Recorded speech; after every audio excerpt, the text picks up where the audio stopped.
Hello and welcome students. आज का हमारा टॉपिक रहेगा एनर्जी।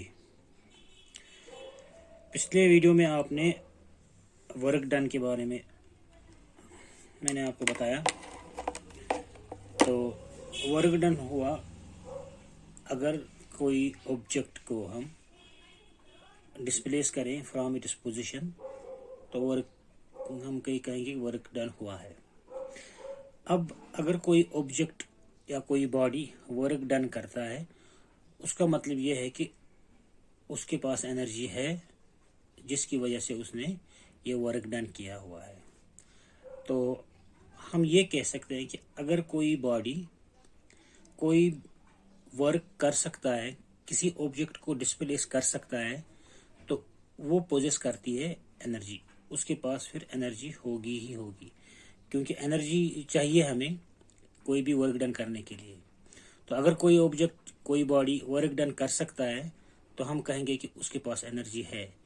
या इन अदर वर्ड्स हम ये भी कह सकते हैं कि अगर किसी बॉडी में ये एबिलिटी है कि वो वर्क डन करें, दैट मीन्स इसके पास एनर्जी है। तो हम यहाँ पर ये लिख सकते हैं, energy is the energy is the यहाँ पर देखते हैं, मैंने डेफिनेशन लिखा है एनर्जी का। Energy is the capacity of doing work, या energy is the capacity to do work. Anybody that is able to do work possesses energy. Energy is measured by the amount of work that a body can do. एक body जितना work कर सकती है उतना उसके पास energy हो सकता है, या एक बॉडी के पास जितनी एनर्जी है उतना वो वर्क डन कर सकता है। इसीलिए एनर्जी और वर्क डन का यूनिट सेम है, दोनों का यूनिट सेम है, जूल। एनर्जी का वर्क यूनिट है जूल और वर्क डन का भी यूनिट है जूल। तो वर्क डन तभी होगा जब एनर्जी होगी। जितना आपके पास एनर्जी होगा उतना आप वर्क डन कर सकते हो, या जितना आपने वर्क डन किया उतनी एनर्जी आपने कंज्यूम की, तो दोनों का यूनिट है इसलिए सेम, दैट इज जूल। अब देखिए मैकेनिकल एनर्जी। मैकेनिकल एनर्जी क्या होता है?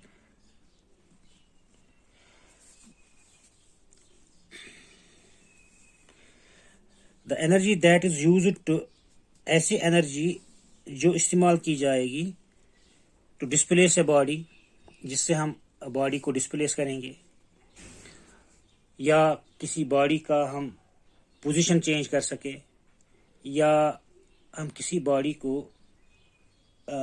डिफेम कर सके, उसकी उसकी शेप को चेंज करें। मान लीजिए आपके पास एक ऑब्जेक्ट है, आपने इसको मूव करवाया यहाँ से यहाँ तक, मीन्स कि ये बॉडी जो यहाँ पर जिसने ये मूव करवाया, इसके पास एनर्जी है जिसने इस बॉडी को मूव करवाया यहाँ से यहाँ तक। तो हम कहेंगे कि इसके पास ये इसने मैकेनिकल एनर्जी यूज की।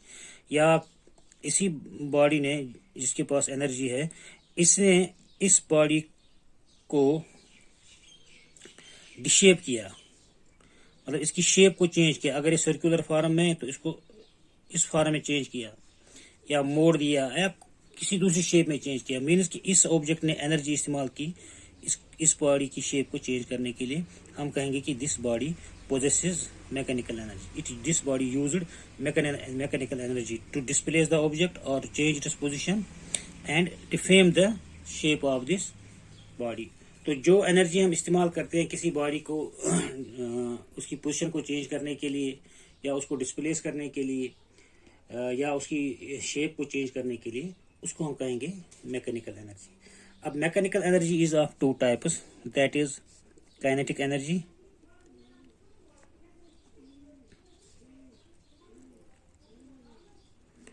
And potential energy. Potential energy. अब सबसे पहले हम देखेंगे काइनेटिक एनर्जी क्या होता है।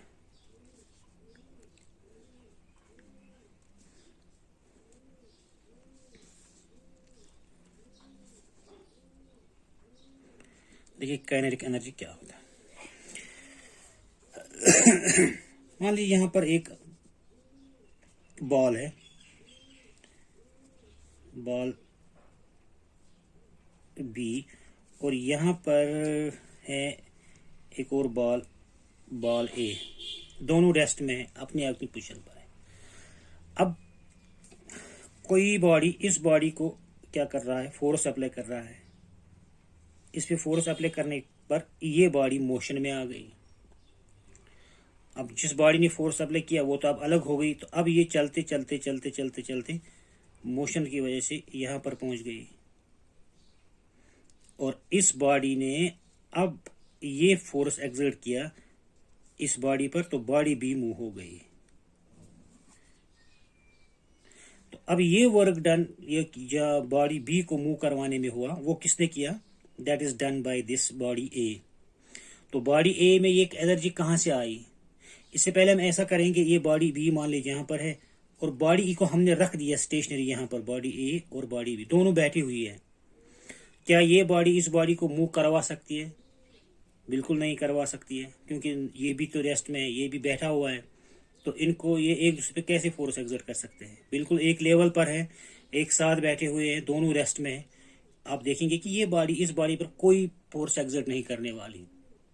लेकिन अगर यही बॉडी ए हम दूर से फेंक के इसमें मोशन पैदा करवा दिया, ये बॉडी अब चल रही है, बॉडी ए, और चलते चलते यहाँ पर इसके पास पहुंच गई बॉडी बी के साथ, और इस बॉडी ए ने बॉडी बी पे अब फोर्स एक्सर्ट किया, चलते चलते आ गई, इसके साथ स्ट्राइक होगी और बॉडी बी मूव होने लगी।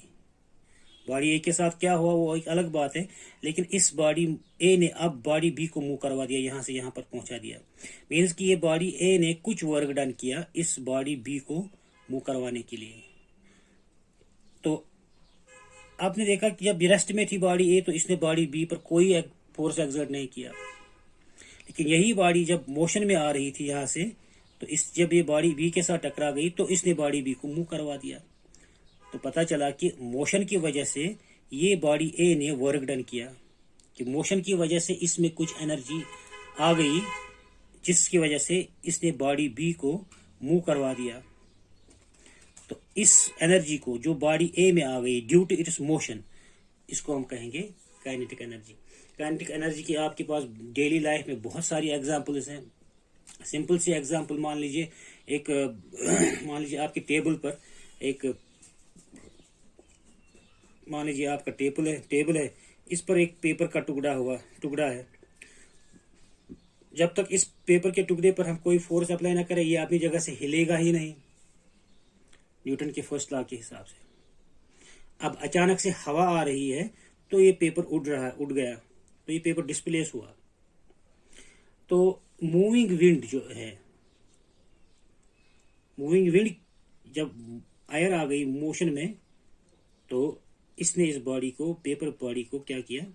मूव करवा दिया। हवा तो पहले भी थी हमारे पास, उस वजह से तो कुछ नहीं हुआ। लेकिन यही हवा का झोंका जब आ गया, विंड जब आ गया, मोशन में आ गया ये हवा, तो इसने ये पेपर बॉडी को अपनी जगह से डिस्प्लेस किया। तो हमें इससे पता चला कि मूविंग विंड में भी एनर्जी है। तो ऐसी एनर्जी जो किसी बॉडी में उस वक्त आती है जब वो मोशन में हो, उसके मोशन की वजह से किसी बॉडी में अगर कोई एनर्जी आता है, तो हम उसको कहेंगे that energy is kinetic energy. तो यहाँ पर हम डेफिनेशन लिखेंगे काइनेटिक एनर्जी की।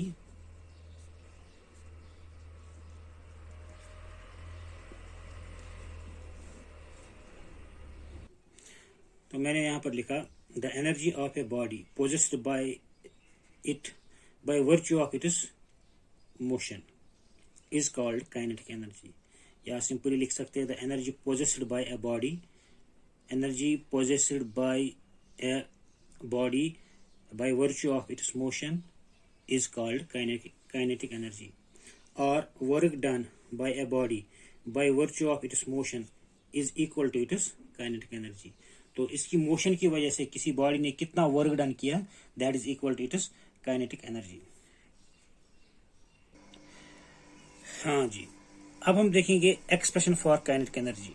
काइनेटिक एनर्जी किसके बराबर होती है? If we consider a body of mass m, consider a body of mass m initially at rest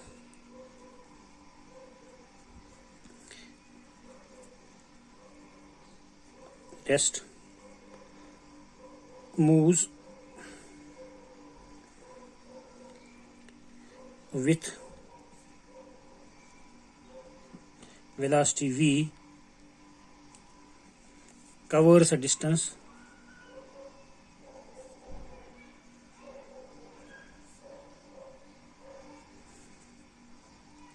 s। क्या काम है? Consider body of mass m, एक बॉडी हमारे पास है जिसका मास है m, initially it is at rest, moves with velocity, अब ये मूव कर रही है विथ सम वेलोसिटी v और कुछ डिस्टेंस कवर कर रही है, ठीक है। तो यूजिंग इक्वेशन ऑफ मोशन, कौन सी equation? v square minus u square is equal to as, v square minus u square. इस इक्वेशन से आप फेमिलियर होंगे, आपको पता होगा ये इक्वेशन क्या है, पढ़ा है पहले आपने।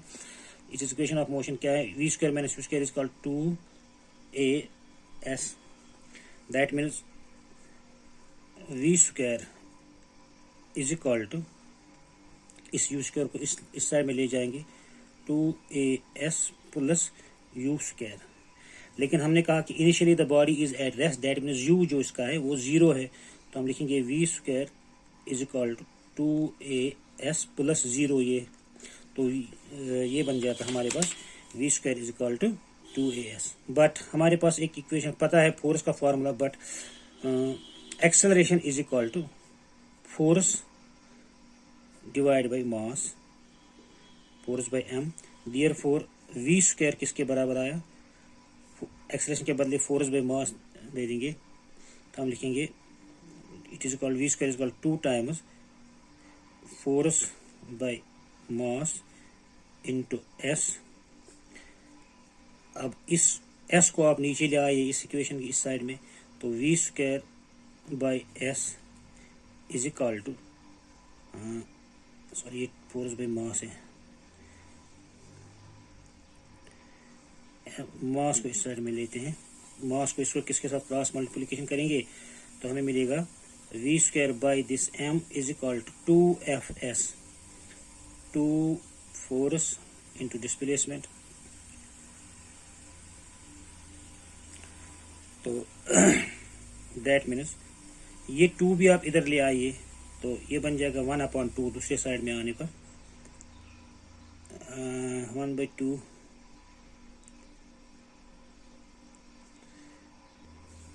सॉरी यहाँ पर ये थोड़ा सा गड़बड़ हो गया, इधर दोबारा से लिखेंगे। तो हम एक्सेलरेशन इस्तेमाल करेंगे, acceleration is called v square, ये यहाँ पर एक्सेलरेशन के बदले लिखेंगे f बाई m, हमें मिलेगा v square is equal to 2 f by m into s। अब ये s इसके साथ मल्टीप्लाई हो जाएगा, सॉरी ये m, so m into v square is equal to 2fs। अब ये 2 इधर नीचे लाएंगे, हम बताएंगे m v square by 2 is equal to f into s। लेकिन आपको पता होगा फोर्स इंटू डिस्प्लेसमेंट जो है ये वर्क डन के बराबर हुआ, तो हम इसके बदले वर्क डन लिखेंगे, तो work done is equal to m v square by 2। तो but work done W is equal to Fs, so F work done is equal to mv square by 2। अब देख लीजिए ये वर्क डन कौन सा work done है, जो इस बॉडी ने किया होगा जब ये मोशन में होगी। तो इस वर्क डन के बदले हम लिखेंगे काइनेटिक एनर्जी, क्योंकि मैंने आपको अभी कहा कि एनर्जी उतनी ही होगी बॉडी में जितना वो वर्क डन कर सकता है, तो इसके पास एनर्जी इतनी होगी जितना ये वर्क डन कर सकती है। तो ये this work done is equal to W is equal to kinetic energy is equal to 1/2 m into v square. तो हमारे पास काइनेटिक एनर्जी का ये फार्मूला आ गया, kinetic energy is equal to 1/2 mass of the body into square of its velocity. तो ये हो गया हमारा काइनेटिक एनर्जी का फॉर्मूला। अब आप एक स्पेशल केस देख लीजिए।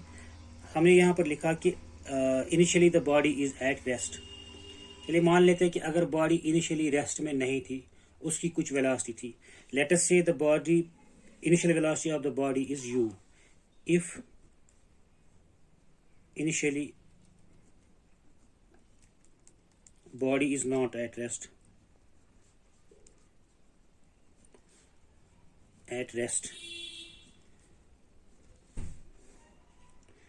but moves with velocity u,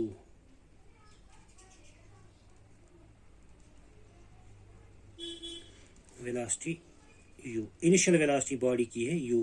तो अब यहाँ पर जो हम ये जीरो मैंने ले लिया u के लिए, अब u के लिए जीरो नहीं लेंगे बल्कि u ही रखेंगे। तो देखिए क्या बनता है फिर उससे। तो हम यहाँ पर लिखेंगे, ये फॉर्मूला लिखेंगे v square minus u square is equal to as, v square minus u square is equal to as, और v square minus u square is equal to twice f by m, acceleration के बदले f by m into s। तो ये m इधर जाएगा, m into v square minus u square, और ये 2 इस नीचे लाएंगे, करेंगे 1/2 is equal to f into s. So 1/2 of m into v square minus u square is equal to work done, और is equal to kinetic energy. So kinetic energy is equal to 1/2 of m into v square minus u square. अगर हम इसको ऐसे लिखेंगे, kinetic energy is equal to 1/2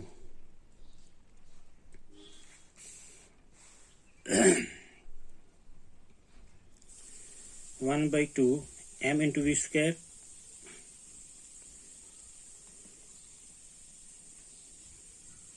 minus m into u square.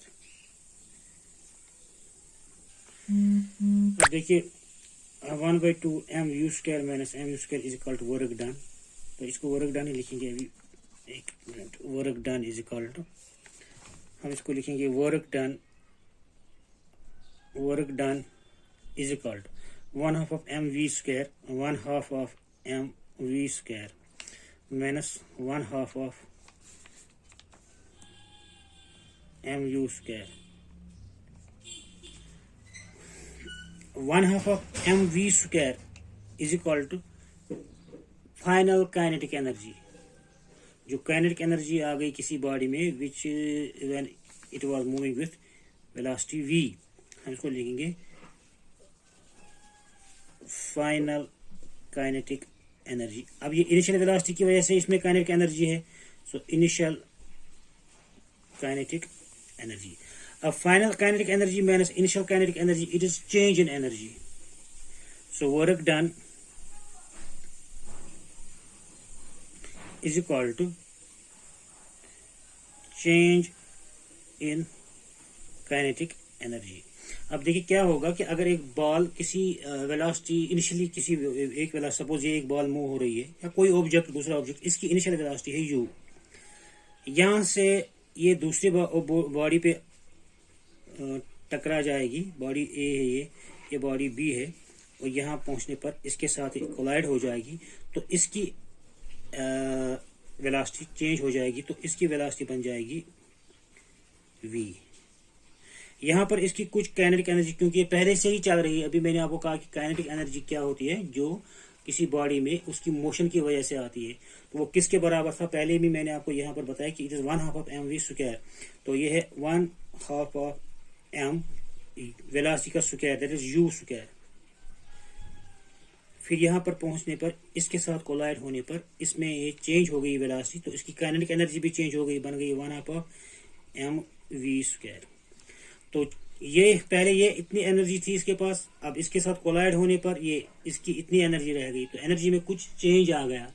तो जितना energy में change आया उतना ही इसने वर्क डन किया होगा।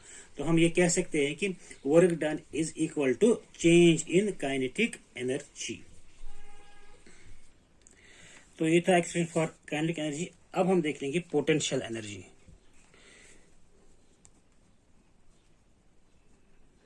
पोटेंशियल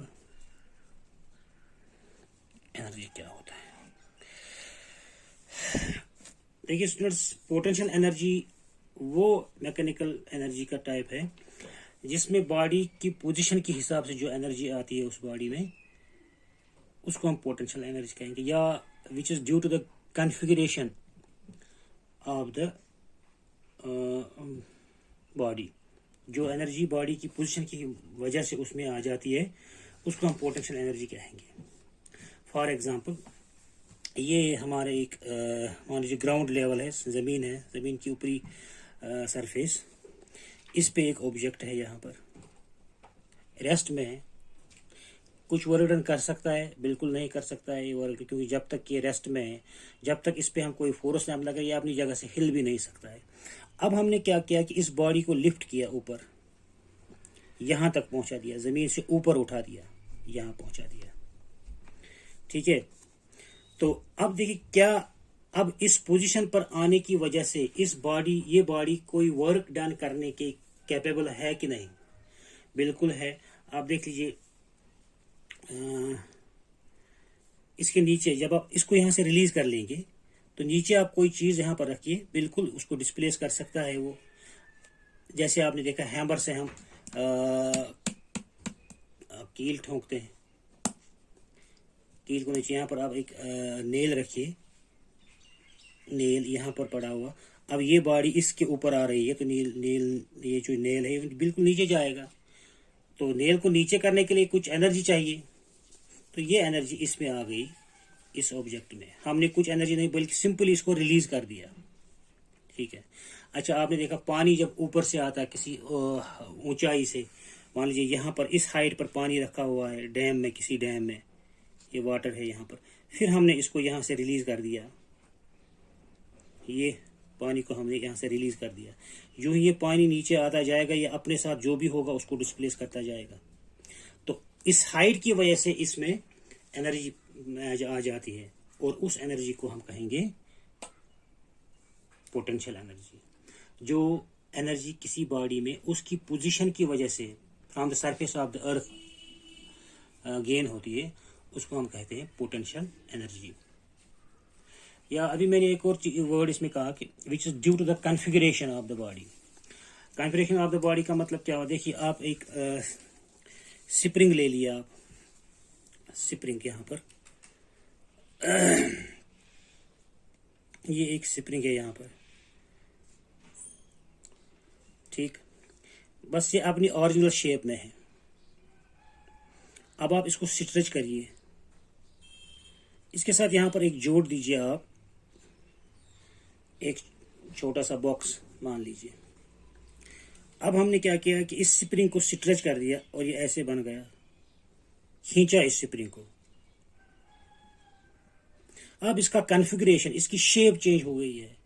इस चेंज इन कॉन्फ़िगरेशन की वजह से इसमें कुछ एनर्जी आ जाएगी। कैसे आ जाएगी? देखिए, अब आपने इसको स्ट्रेच कर दिया, इस तरह से खींचा इसको, तो इसके साथ ये अब छोड़ दिया, हमने कोई पीछे से फोर्स अप्लाई नहीं किया, बल्कि यहाँ तक लेने के बाद इसको बिल्कुल इजीली रिलीज कर दिया। तो आप देखेंगे ये इस बॉडी जो इसके साथ जुड़ी हुई है, इसको वापस इस पोजीशन पे ले आएगी। तो मतलब इस स्प्रिंग ने इस बॉक्स को खींच लिया। तो खींचने के लिए उसके पास कोई एनर्जी होनी चाहिए। तो एनर्जी उसके पास कैसे आ गई? जब हमने उसकी कॉन्फ़िगरेशन को चेंज किया, ये शेप को चेंज किया, तो इसमें ये एनर्जी जो आ गई, तो उस एनर्जी को हम कहेंगे पोटेंशियल एनर्जी। तो यहाँ पर हम लिखेंगे पोटेंशियल एनर्जी का डेफिनेशन। तो ये देख लीजिए, मैंने यहाँ पर पोटेंशियल एनर्जी का डेफिनेशन लिखा। The energy possessed by a body by virtue of its position or configuration in a field is called potential energy. The body left to releases this potential energy in the form of kinetic energy. जब हम किसी body को ऊपर से पहुंचा दिया, पहले मान लीजिए ये बॉडी यहाँ पर ग्राउंड पर थी, अब ये बॉडी इस हाइट पे हमने पहुंचा दी, तो इस हाइट तक लाने के लिए हमने कुछ यहाँ से एनर्जी दे दी। तो खुद ब खुद बॉडी तो ऊपर नहीं आएगी ना, इस बॉडी को यहाँ इस हाइट तक लेने के लिए हमने कुछ एनर्जी इस्तेमाल की। That energy is stored in this body in the form of potential energy. अब इसमें पोटेंशियल एनर्जी आ गई क्योंकि इसकी पोजीशन चेंज हो गई with respect to the ground. Ground के हिसाब से इसकी एनर्जी जो है, सॉरी ये पोजीशन जो है वो चेंज हो गई, इसकी हाइट इंक्रीज हो गई, तो इसमें आ गई अब पोटेंशियल एनर्जी। अब जब हम इसको रिलीज कर देंगे, छोड़ देंगे यहाँ से, तो ये नीचे आ जाएगी, इसमें अब मोशन आ जाएगा। अब देखिए ये बॉडी जब नीचे आ जाएगी, it will come with some acceleration, इसको हम कहेंगे एक्सेलरेशन ड्यू टू ग्रेविटी। तो नीचे आने पर ये यहाँ पर किसी ऑब्जेक्ट से पड़ेगी तो उसको डिस्प्लेस कर सकती है। तो ये बॉडी जब नीचे आएगी, इसमें मोशन आएगा, तो इस बॉडी में अब जो एनर्जी आएगी वो होगी kinetic energy due to the energy due to the motion. तो यही बॉडी को मैंने यहाँ पर यही लिख दिया, the body left to itself release this energy in the form of kinetic energy. तो ये बॉडी ने जिसमें ये पोटेंशियल एनर्जी थी, अब जब हमने इसको छोड़ दिया तो इसमें ये एनर्जी आ गई इन the form of kinetic energy. तो अब हम एक्सप्रेशन लिखेंगे, हम कैलकुलेट करेंगे कि पोटेंशियल एनर्जी किसके बराबर होती है। Expression for potential energy. तो हम यहां पर लिखेंगे consider a body of mass m,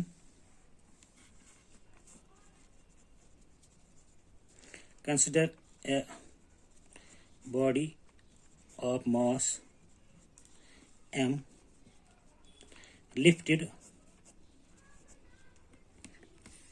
to a height h,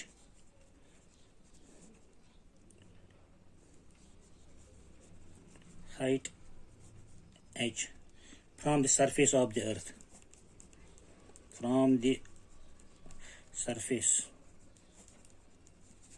of the earth। हमने एक बॉडी को, इसका मास m है, हाइट h तक ऊपर ले लिया। अब देखिए द ग्रेविटेशनल फोर्स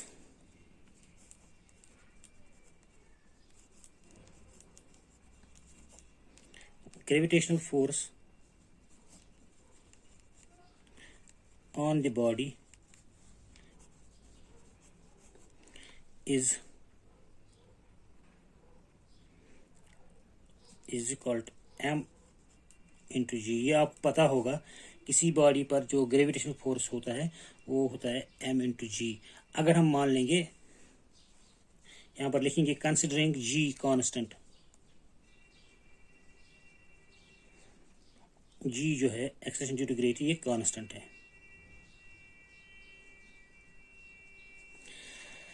तो बॉडी को हमने ऊपर ले लिया हाइट h तक। अब इस पर जो फोर्स होगा ग्रेविटेशनल फोर्स m इंटू जी, ठीक।